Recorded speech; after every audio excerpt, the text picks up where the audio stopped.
Assalamualaikum warahmatullahi wabarakatuh. Selamat pagi semuanya. Kami dari kelompok 4 kelas PTNA ingin menyampaikan hasil kunjungan kami di peternakan jangkrik Ayla yang berlokasi di Medan Tembung.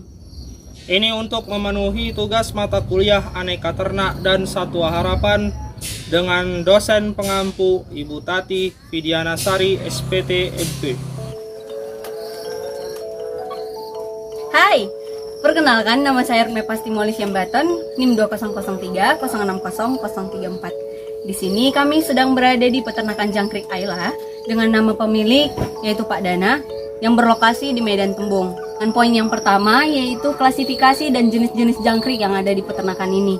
Nah, untuk sistematika dan klasifikasi dari jangkrik sendiri dengan jangkrik dengan nama lain yaitu Gryllus bimaculatus, kelas yaitu Insecta, ordo yaitu Orthoptera, family yaitu Grylidae, dan genus yaitu Gryllus. Nah, untuk jenis jangkrik yang dipelihara di sini itu ada dua jenis. Yang pertama jangkrik madu kuning super dan jangkrik kuning mas. Nah, untuk poin yang kedua yaitu peralatan di dalam kandang sendiri. Nah, yang pertama yaitu kandang. Kandang terbuat dari triplek dengan lapisan dalam yaitu semen, dengan ukuran kandang 1,7 kali 1 meter dengan tinggi yaitu 80 cm. Nah, untuk peralatan dalam kandang sendiri dapat kita lihat yaitu tray atau biasa kita jumpai kotak telur itu sebagai rumah tempat jangkriknya sendiri. Papan untuk tempat pakan yaitu bekas dari buat kandangnya sendiri. Talam sebagai tempat bertelurnya jangkrik. Untuk ukuran kandang 1,7 per 1 ini yaitu untuk muatan jangkrik sebanyak 20 kilo. Nah, sedangkan itu ini 2,1 setengah itu untuk muatan 30 kilo. Kemudian ini jaring untuk penutup kandangnya itu jaring kasa. Bawah ini dapat kita lihat di kaki kandangnya ada oli berfungsi sebagai penangkal datangnya hama atau tikus naik ke kandang jangkriknya. Untuk yang saya pegang ini adalah alat penyemprot untuk menyemprot minum jangkrik. Saya Sonia Hanif Rohimah dengan NIM 2306037. Di sini saya akan menjelaskan tentang manajemen pakan peternakan jangkrik Alia yang ada di Medan Tembung ini. Nah, jadi di sini pakannya mereka itu dibagi menjadi dua jenis, yaitu untuk pakan jangkrik besaran sama yang perbibitan.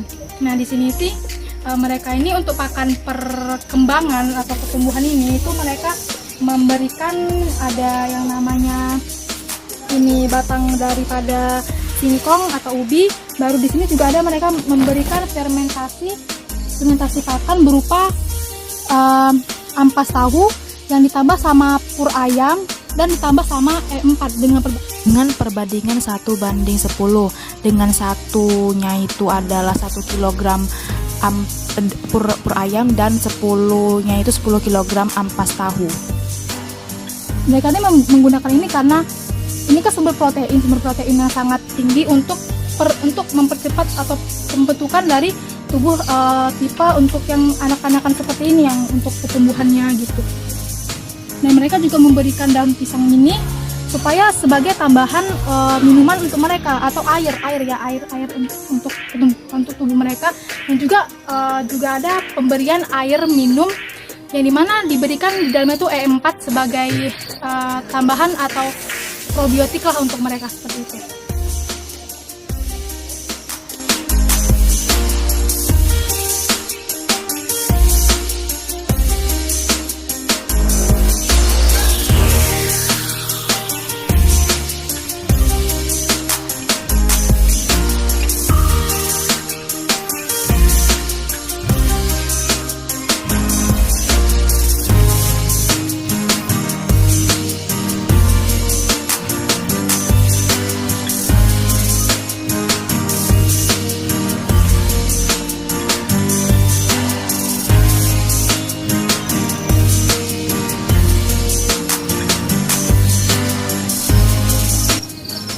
untuk pakan indukannya, mereka ini memberikan yang namanya batang daripada singkong, tapi mereka memberikan juga yang namanya wortel sebagai sumber energi mereka untuk bertelur, karena ini adalah khusus kandang induk-indukan yang siap untuk bertelur. Jadi tambahkan wortel ini untuk menambahkan energi mereka dan juga air mereka untuk mengeluarkan telur mereka atau memproduksi telur mereka seperti itu. Untuk jangkrik yang mau afkir diberi pakan batang daun ubi dan juga pur.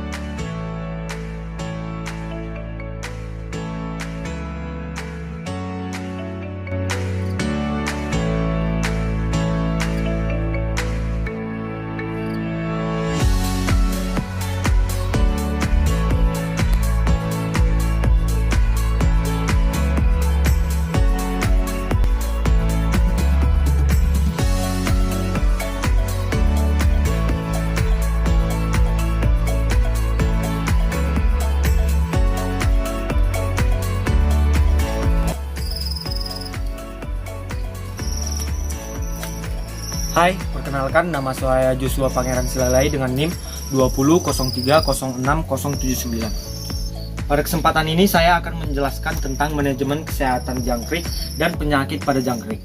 Nah, untuk peternakan ini sendiri tidak pernah didapati wabah atau penyakit-penyakit tertentu yang menyerang jangkrik atau menyebabkan kematian secara massal. Namun ada beberapa kasus kematian yang disebabkan oleh hama. Contoh hamanya sendiri itu ada cicak, semut, dan juga belatung.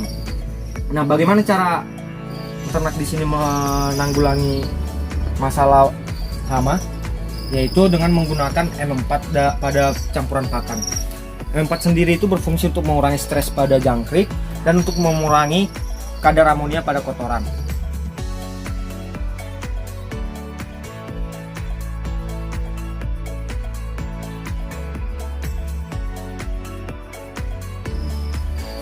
Nah, untuk pembersihan kandangnya itu sendiri dilakukan 1 kali 1 bulan atau setiap kali jangkrik di sini itu dipanen.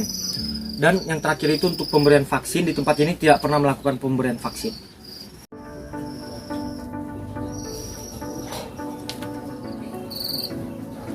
Halo, perkenalkan nama saya Nesya Lestarisnaga, NIM 2003060139. Di sini saya akan menjelaskan tentang manajemen lingkungan dan pengelolaan limbah. Nah, untuk beternak jangkrik di dekat permukiman warga, apakah ada kendala atau apakah dari aroma atau dari bau jangkrik tersebut atau dari suaranya?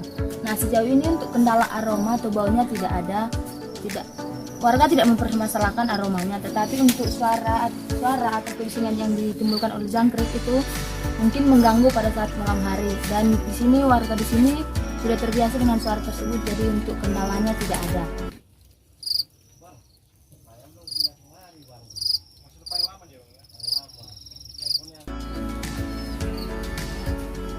Nah, untuk limbah traynya atau limbah kotorannya sendiri itu dibuat kemana?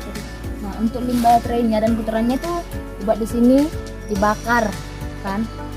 Dikarenakan di limbah traynya sendiri itu terdapat serangga yang mengganggu tanaman, makanya dibakar. Dan mungkin ada pertanyaan, apakah tidak dijadikan pupuk saja? Untuk limbahnya sendiri itu dijadikan pupuk, tapi tidak dipasarkan atau dijual karena pemiliknya sendiri memanfaatkan pupuk tersebut. Nah, untuk tempat lokasinya sendiri, kenapa pemilik berlokasi di sini?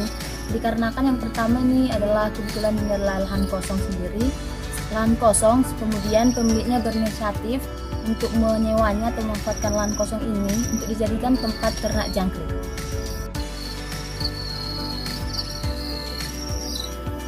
Hai, perkenalkan nama saya Syafi'i Ahmadi Ridho, NIM 2003060103. Kali ini saya akan menjelaskan seputar pemeliharaan ternak jangkrik. Nah, di peternakan jangkrik di sini ada 2 macam jenis pemeliharaan, yaitu pembibitan dan juga pembesaran. Yang di sini adalah kandang pembibitan. Sedangkan yang di sana terlihat adalah kandang pembesaran. Pemberian pakan pada jangkrik dilakukan 3 hari sekali.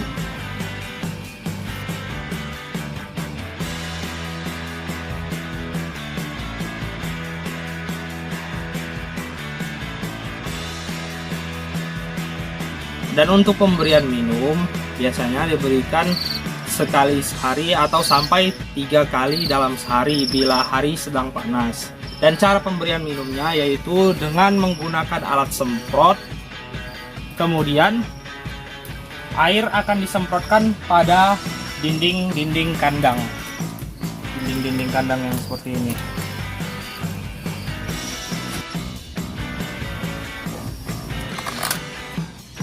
Selanjutnya saya akan menjelaskan tentang siklus hidup jangkrik itu sendiri. Nah, siklus jangkrik ini dimulai dari telur. Telur jangkrik akan menetas pada umur 10 sampai 14 hari dan menetas menjadi nimfa. Kemudian setelah nimfa berumur 1 bulan, yang berumur 1 bulan inilah yang biasanya dijual untuk dijadikan pakan burung, pakan ikan, dan lain sebagainya. Kemudian setelah jangkrik berumur 2 bulan, pada usia ini jangkrik bisa mulai bereproduksi. Setelah itu, setelah di atas 2 bulan, sekitar 3 bulan ke atas, jangkrik biasanya diafkir dan akan mati sendiri. Untuk media telurnya sendiri seperti ini. Ini nampan yang diisi pasir. Nah, pasirnya ini biasanya disemprotkan sedikit air agar sedikit lembab, agar cocok untuk jangkrik bertelur. Kemudian di sini juga ada yang tray telur dan juga triplek seperti ini. Ini fungsinya ialah sebagai rumah jangkrik itu.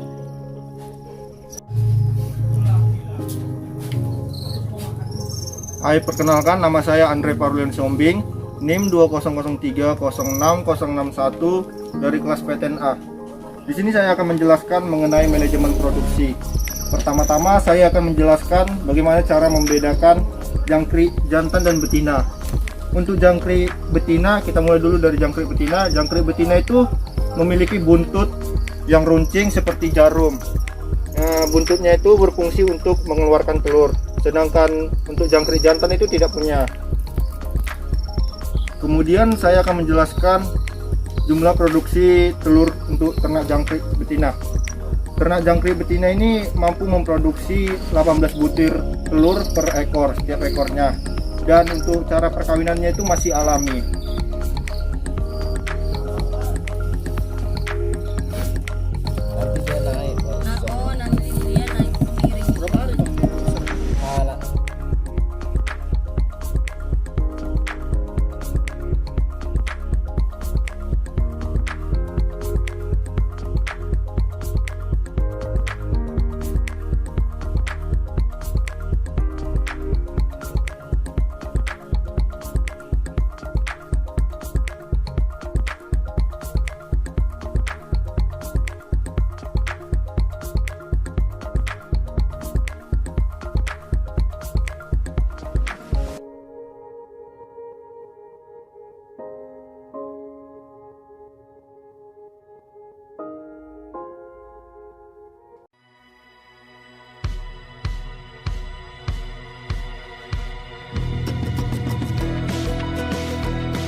Halo semuanya, perkenalkan saya Laurencia Fiona Dirganesha Manurung dengan NIM 2306022. Di sini saya akan menjelaskan poin ke-8 tentang analisa usaha peternakan jangkrik Ayla. Analisa usaha, kami membagi ke dalam dua analisa. Yang pertama analisa biaya per bulan, kemudian ada analisa produksi. Nah, untuk sekedar informasi, biaya awal pembangunan usaha dibanderol dengan harga 2 juta rupiah menurut keterangan narasumber kami.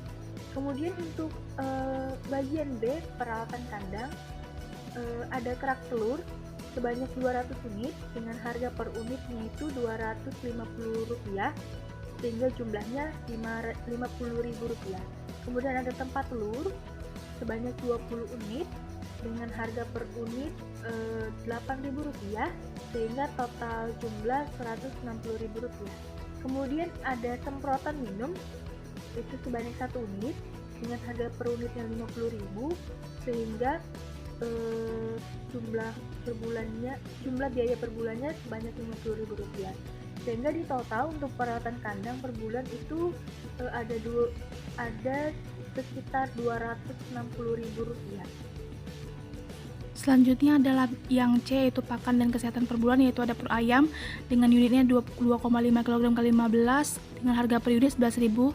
Jadi total 1 bulan itu Rp412.500.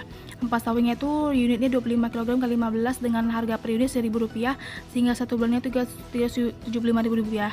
Sedangkan sayurannya itu jarang diberikan sehingga tidak ada estimasi harganya. Lalu ada harga E4 yaitu dipakai 1 bulan itu ada 6 kali dengan harga per unitnya itu Rp25.000 sehingga 1 bulan itu Rp150.000. Jika di total untuk bagian C itu dapatlah kita Rp987.500. Selanjutnya yaitu D, yaitu biaya lain-lain per bulan, itu ada upah tenaga kerja. Di sini tidak menggunakan tenaga kerja sehingga kita kosongkan. Untuk biaya transportasinya itu ada 1 kali dalam 1 bulan Rp450.000 sehingga totalnya Rp450.000. Sedangkan listrik dan airnya itu kita tidak menggunakan listrik karena jangkrik tidak membutuhkan listrik dan airnya itu ada dari air sumur sehingga kosongkan saja dengan total Rp450.000 untuk biaya D. Kalau kita totalin B, C, dan D itu kita mendapatkan Rp1.597.500. Selanjutnya kita menghitung analisa produksi, yaitu ada pendapatan per bulan. Yang pertama ada penjualan jangkrik dewasa, itu 1 bulan itu terjual 30 kg dengan harga 1 kg itu Rp50.000 sehingga satu bulan itu mendapatkan keuntungan Rp1.500.000. Lalu yang kedua itu ada penjualan telur jangkrik dengan harga estimasi 1 bulannya itu ada 10 kg dengan harga 1 kg itu Rp450.000 sehingga 1 bulannya itu dapat dijual Rp4.500.000 sehingga total untuk pendapatan per bulannya itu ada Rp6 juta. Nah, untuk keuntungan sendiri dapat kita hitung yaitu dengan mengurangi pendapatan dikurang pengeluaran, yaitu pendapatannya ada Rp6 juta dikurangi dengan pengeluaran yang tadi kita itu ada Rp1.597.500 sehingga peternak jangkrik ini mendapatkan untung yaitu Rp4.402.500 per bulan.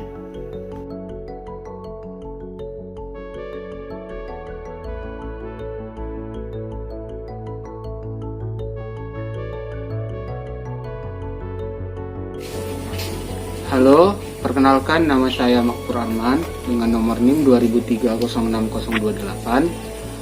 Pada hari ini kita berada di depan peternakan jangkrik yang ada di Tembong. Peternakan jangkrik ini memiliki 2 produk yang ingin dipasarkan. Yang pertama jangkriknya, yang kedua telurnya. Jangkrik yang dijual dengan harga Rp50.000 sekilo, 1 kilo Rp50.000. Sedangkan telurnya dijual juga dengan harga Rp450.000 1 kilo. Kendala dalam pemasaran pemilik peternakan jangkrik ini salah satunya ialah saat curah hujan yang tinggi. Saat musim hujan, panen dari jangkrik pemilik tersebut sangat cepat. Jadi ketika dijual ke toko-toko, para toko ini menolak dengan harga yang sama. Jadi solusi dari pemilik tersebut ialah dengan menjual harga yang murah. Gitu. Dan cara sang pemilik ternak memasarkan produknya adalah secara offline dan secara online.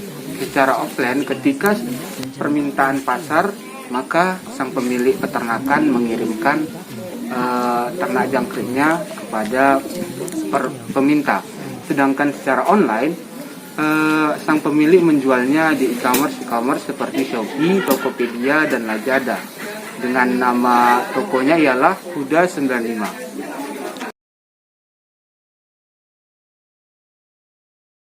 Demikianlah penjelasan yang dapat kami sampaikan. Semoga apa yang kami sampaikan bisa bermanfaat bagi kita semua. Lebih dan kurangnya kami mohon maaf. Kami juga berterima kasih kepada pihak peternak jangkrik Ayla karena telah memperbolehkan kami untuk berkunjung. Wabillahi taufik wal hidayah. Assalamualaikum warahmatullahi wabarakatuh. Salam dari ujung kandang. Udah. Udah, gak apa-apa. Kan itu matikan.